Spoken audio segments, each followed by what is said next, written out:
Good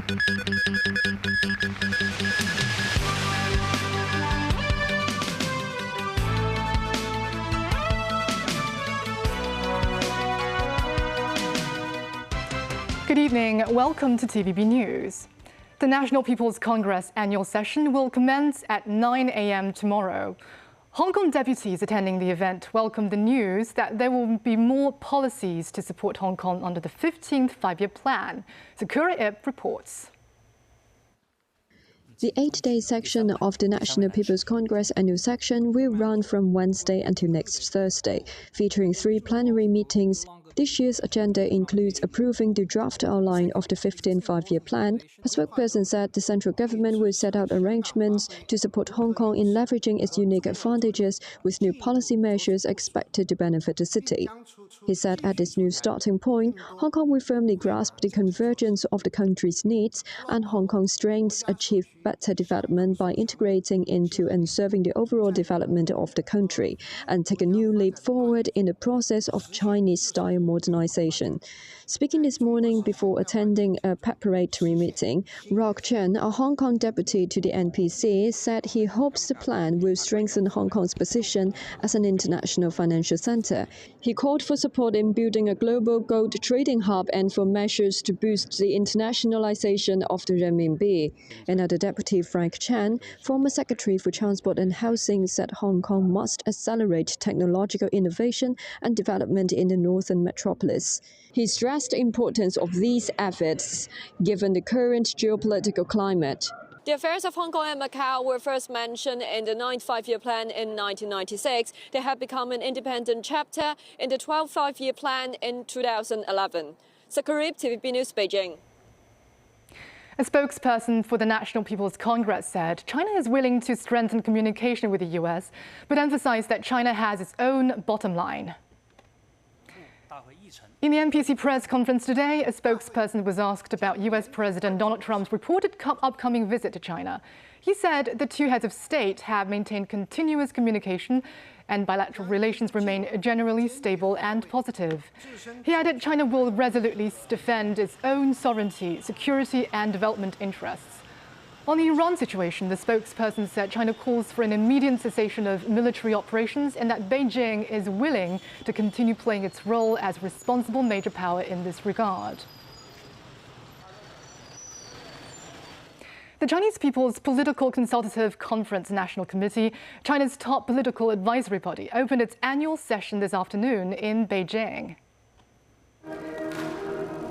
President Xi Jinping, together with other leaders, attended the opening meeting of the 4th session of the 14th CPPCC National Committee at the Great Hall of the People.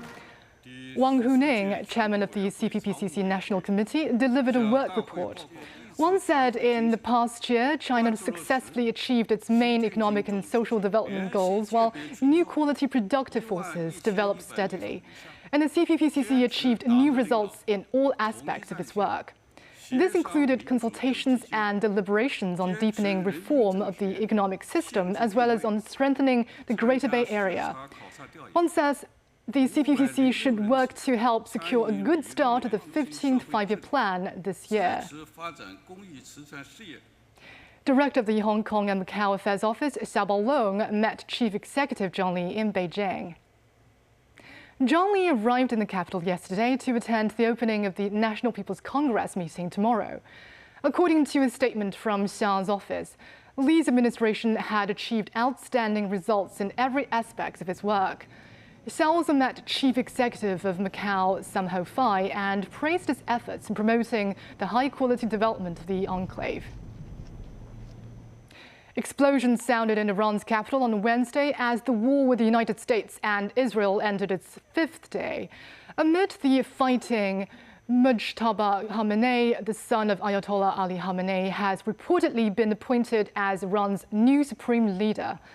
Elsewhere, during a meeting with German Chancellor Friedrich Merz, US President Donald Trump lashed out at Spain and the UK over various grievances with Washington's NATO allies. Daniel Rao tells us more. The blasts in Tehran came at dawn, according to Iranian state television. Israel said its military had struck what it said was an Iranian nuclear development compound. The IDF said the Iranian regime attempted to strengthen its nuclear arsenal, but Israel detected and tracked these movements, and now the Israeli Air Force is attacking these headquarters across Tehran. Meanwhile, the US military identified 4 of the first American soldiers killed in the war against Iran. Among 6 US military deaths so far, 4 soldiers were members of an Iowa unit of the US Army Reserve. They died on Sunday when a drone slammed into a US military facility in Port Shuaib, Kuwait. Addressing the war, Russian Deputy Foreign Minister Alexander Alimov called for a return to political and diplomatic means to resolve the conflict in the Middle East. Alimov said Russia and China share a common position on the issue and have jointly condemned military actions in the region. Amid the fighting, Mojtaba Khamenei, the son of Ayatollah Ali Khamenei, has reportedly been appointed as Iran's new supreme leader. Israel's defense minister said whoever Iran picks to be the country's next supreme leader, he'll be a target for elimination. Elsewhere, during a meeting with German Chancellor Friedrich Merz, US President Donald Trump lashed out at Spain and the UK. Trump said he wants to cut off all trade with Spain over NATO spending and slammed the UK, reviving his complaints about Britain's deal to hand sovereignty of the Chagos Islands to Mauritius, despite his administration previously supporting the move. The remote Indian Ocean archipelago is home to a strategically important American naval and bomber base. In fact, I told Scott to cut off all dealings with Spain. Spain, first of all, it started when every European nation, at my request, paid 5%, which they should be doing. And everybody was enthusiastic about it, Germany, everybody. And Spain didn't do it. And now Spain actually said that we can't use their bases. By the way, I'm not happy with the UK either. That island that you read about, the lease, okay, he made it for whatever reason, he made a lease of the island. Somebody came and took it away from him. And it's taken 3-4 days for us to work out where we can land there. It would have been much more convenient landing there as opposed to flying many extra hours. So we are very surprised. This is not Winston Churchill that we're dealing with. General TV News. Blasts and traffic disruptions continued across the Middle East as Iran launched retaliatory attacks in the region. The Foreign Ministry says another 470 Chinese nationals were safely evacuated from Iran. With an urge to take concrete measures to ensure the safety of Chinese personnel and institutions, Foreign Minister Wang Yi told his Israeli counterpart that Beijing firmly opposes to the Israeli-US joint strikes and will continue to play a constructive role in promoting de-escalation.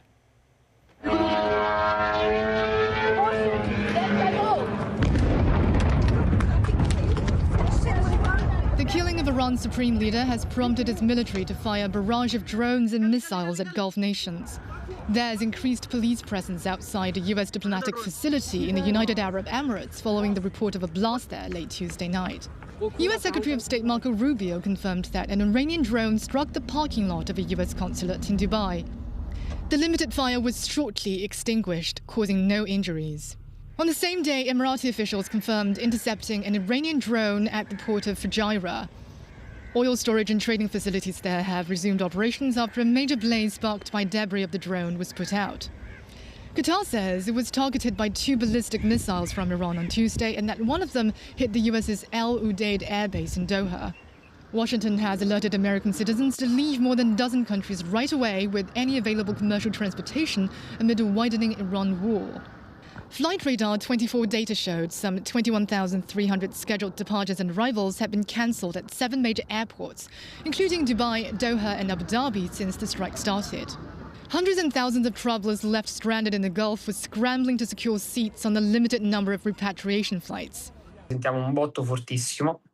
Italian tourist who got stranded in Dubai with his friend said they bought bus tickets to Oman and their return flight scheduled to depart Tuesday morning. He expects arriving in Rome in the afternoon and said his only thought is to get home. Meanwhile, in Khan Yunis, many displaced Palestinians who were still reeling from the Israeli attacks on Gaza Strip closely watched the latest developments in the Middle East. They expressed distress about the impact on their lives. Some said they are fed up with wars and the horror of war, fearing the economy and the Rafah crossing might be affected. Foreign Minister Wang Yi had a phone conversation with his Israeli counterpart Gideon Saar and said China has consistently advocated resolving international and regional hotspot issues through dialogue and consultation. One emphasized all parties should abide by the purposes and principles of the UN Charter. In the south of Iran, a solemn mass burial was held for at least 165 people, mostly elementary school girls, who were killed in Minab town, Hormuzgan province, by what Tehran described as the first wave of US-Israeli missile strikes. The bombing occurred on Saturday morning and left 96 others injured. The United Nations Human Rights Office is calling for an urgent investigation. In Iran, the Iran Red Crescent Society reports put the death toll at 787. In the single deadliest and devastating incident, dozens of girls were reportedly killed and injured when their primary school in Minab, in the south of the country, was struck during the school day. The High Commissioner calls for a prompt, impartial, and thorough investigation into the circumstances of the attack. The onus is on the forces that carried out the attack to investigate it. We call on them to make public the findings and to ensure accountability and redress for the victims.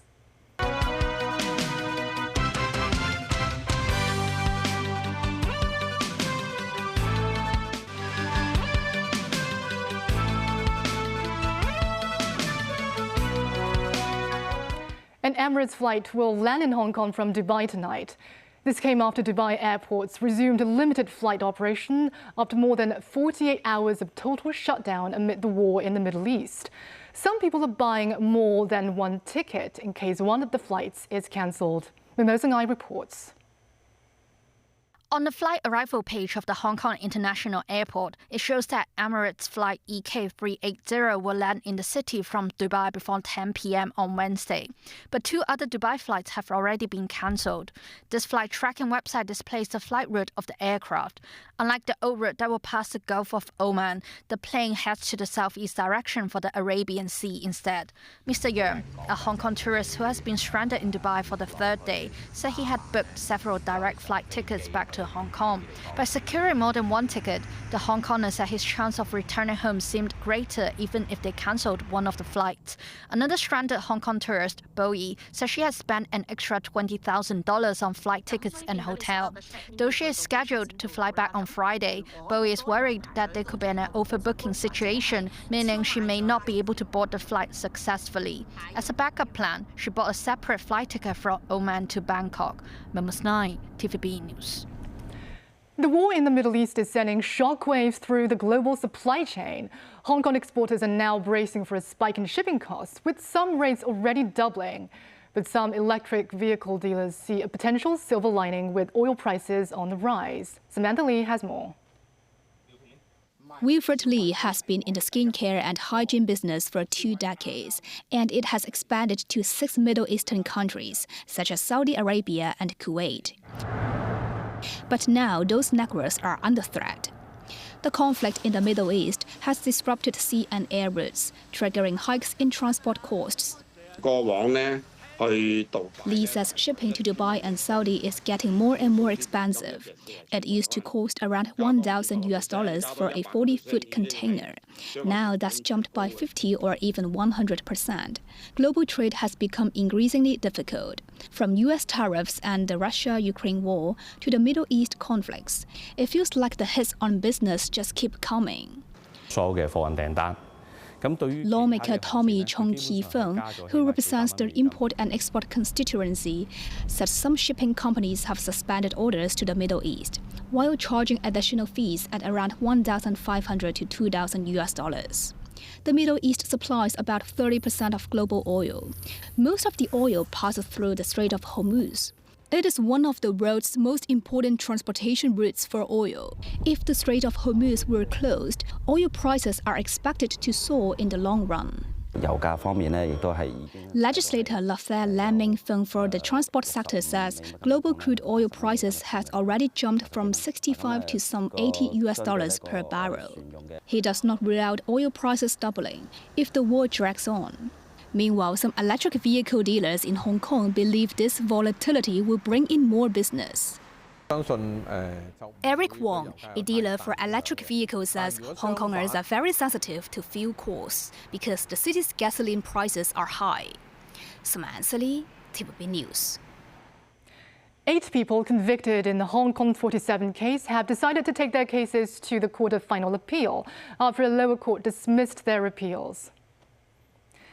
The 8 applicants include former legislators Lam Cheuk-ting, Leung Kwok-hang and Wong Pik-wan. They were convicted of conspiring to commit subversion in 2025 and received jail sentences ranging from 6 years and 6 months to 7 years and 9 months. They're still serving their prison sentences. Today is World Obesity Day. The government has launched the city's inaugural action plan on weight management.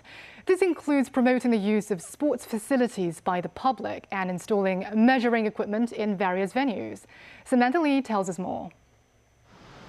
According to a survey conducted by the Department of Health, between 2020 and 2022, at least half of the city's population is classified as overweight or obese. This resident says, "I'm almost overweight. I usually do exercise at night. If gyms are open overnight, why can't sports centers?" This man says he has gained 2 to 3 kilograms recently due to a busy schedule.